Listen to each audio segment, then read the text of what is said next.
desenvolvimento de sistemas e suas 4 fases. Eu comecei a falar das 4 fases.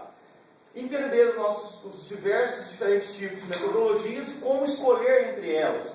Né? Ou seja, a gente não tem uma única metodologia de análise de projetos de sistemas, a gente tem diversas. E para cada uma dessas metodologias, desses meios de efetivamente concluir a análise de projetos de sistemas, a gente sempre vai variar entre elas para que a gente possa adequar o nosso projeto da melhor maneira possível. E familiarizar com as diferentes habilidades e papéis na equipe do projeto. Bom, para a gente abrir a nossa disciplina, o que é um sistema? Né? Aí eu fiz uma pesquisa, né?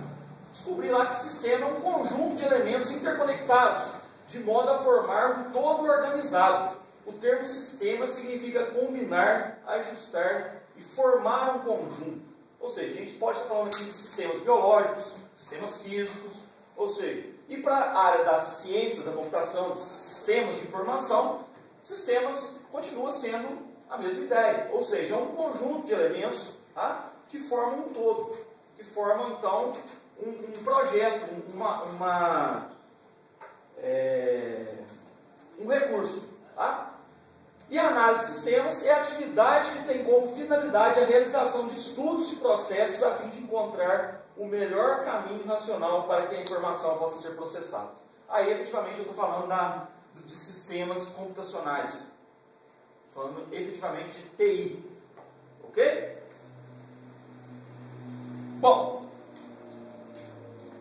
no livro, Alan Davis diz o seguinte: o ciclo de vida do desenvolvimento de sistemas é o processo de compreensão dos sistemas de informação, que pode suprir as necessidades da empresa, projetar o sistema e construí-lo e entregá-lo ao usuário.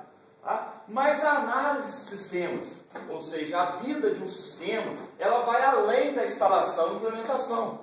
Ali ainda você tem algumas coisas que devem ser analisadas: suporte, treinamento, não necessariamente nessa ordem, mas efetivamente nós precisamos verificar a utilização desse software, como vive esse software, como ele está funcionando na empresa, como ele tem sido efetivo, quais os benefícios que ele trouxe para os processos da empresa.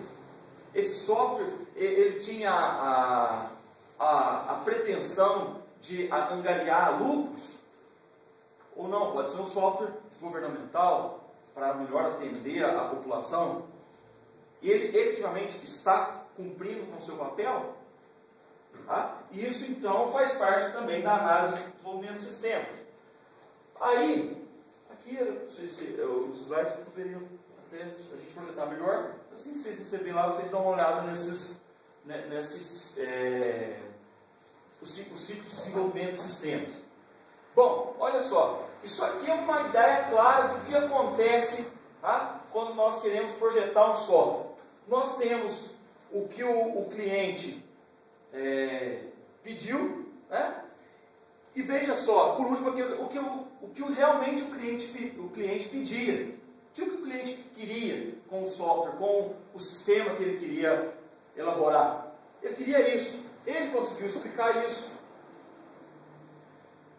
Cada uma dessas imagens aqui representa o que o analista entendeu, o que o programador entendeu, o que foi construído.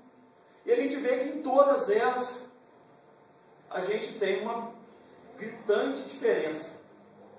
Por quê? Será que as pessoas irão, nesse projeto de sistemas, passar as informações para o desenvolvedor? Elas têm conhecimento ou elas sabem expressar com clareza a sua ideia? Será que ele consegue fazer isso? Será que o meu desenvolvedor, o meu programador, ele sabe abstrair aquilo que eu passei para ele? Nós temos métodos, e aí a gente vai ver isso durante esse semestre, métodos de conseguir provar e garantir que isso aqui não aconteça. através de questionários, através de entrevistas. Essas entrevistas devem ser gravadas para posterior análise. Ok?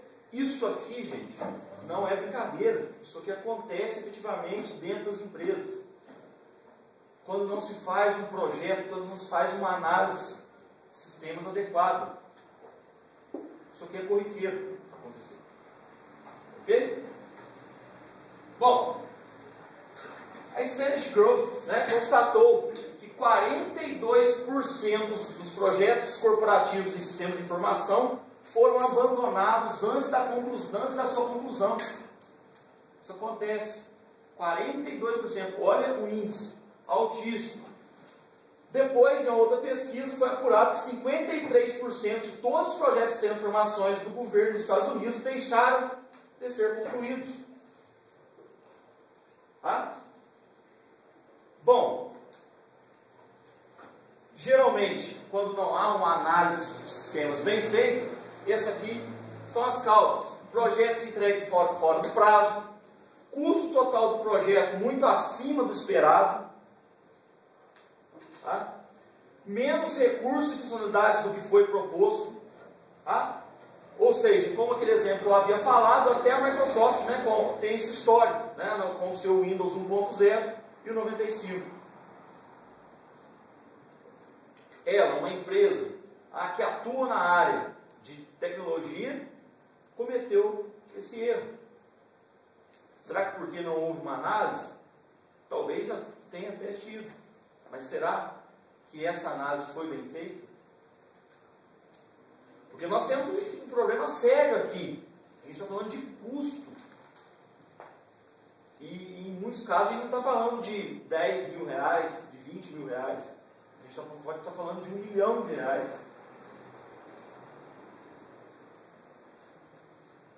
Ok? Bom, a pessoa-chave para análise de desenvolvimento de sistemas, né, é o analista de sistemas. Ou seja, aí cabe o papel de quem, esse é o papel de quem vai administrar como vai ser o desenvolvimento do software, a aquisição de um software. Ele projeta isso, analisando a situação da empresa, identificando as oportunidades, melhorias e projeta então um sistema de informação para implementar. Bom, ele tem que analisar a situação da empresa, quanto a empresa pode pagar, quando a empresa efetivamente irá recuperar esse valor investido, em quanto tempo isso vai acontecer, tá? Ele pode identificar, porque ele tem que conhecer, porque o analista de sistemas tem que conhecer o funcionamento da empresa, tá? De repente ele pode encontrar, identificar falhas ali e propor melhorias para os processos, tá? E finalmente ele projeta esse sistema de informação, implementa dentro da empresa, tá? Desde que ele seja viável. Ok? Só sempre que houver alguma dúvida, alguma coisa, vocês podem interromper e a gente já discute sobre ela. O que é SDLC? Análise de desenvolvimento de sistemas. System Development, como nós estávamos vendo, né? A ideia da análise de projetos de sistemas não é criar um sistema maravilhoso, bonito, florido. Não é isso. A ideia é criar alguma coisa que agrega valor, agrega lucro para a organização, tá? Melhora os processos dessa organização. Não necessariamente ele tem que ser maravilhoso e não ser usual. Como diz aqui, muitos sistemas falharam e foram abandonados, porque houve a tentativa de criar sistemas maravilhosos, sem entender claramente como eles adequariam os objetivos da empresa. Tá? Primeiro ponto que a gente tem que ver, a gente tem que dar objetivo para o nosso sistema. Não precisa ser bonito. Tá? O que é verdade na análise de projetos de sistemas? O objetivo é não é adquirir a ferramenta, porque ela é simplesmente um meio para atingir o fim. E sim, o objetivo é permitir que a empresa execute melhor seu trabalho, seus processos. no dia a dia, no cotidiano da empresa, para que possam ter maiores lucros ou servir sua clientela de modo mais eficiente. Tá? Com isso a gente vai criar a ideia, tá, de que o sistema ele vai servir, tá, para melhorar os processos, angariar lucros, controlar da melhor forma possível a vida financeira da empresa, da organização. Bom, chegamos no ponto aqui que a gente vai fazer então um estudo de caso. Então eu vou dar aí 15 minutos para que vocês façam em dupla, ok?